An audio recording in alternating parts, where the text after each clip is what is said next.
dictating rhythm, you need to first establish meter and pulse.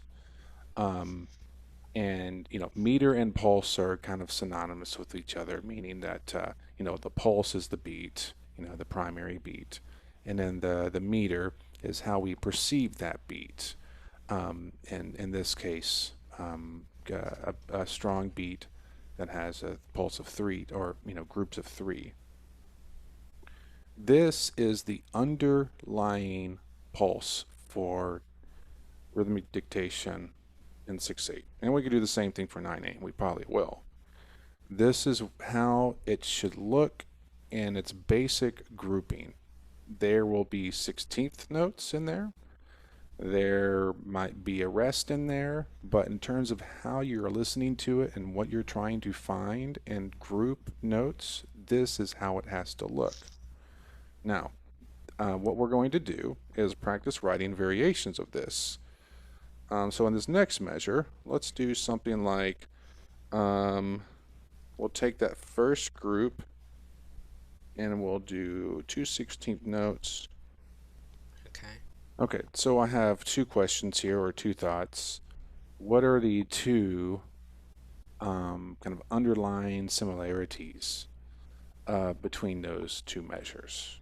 There's still two groups of equivalent to 3/8 notes. That's right. And the other is maybe kind of like an observation, like we see these faster notes, but is that changing the groupings? No, not really. No. Okay. So now we get to our next thing here. How do we count it when we're doing rhythmic dictation?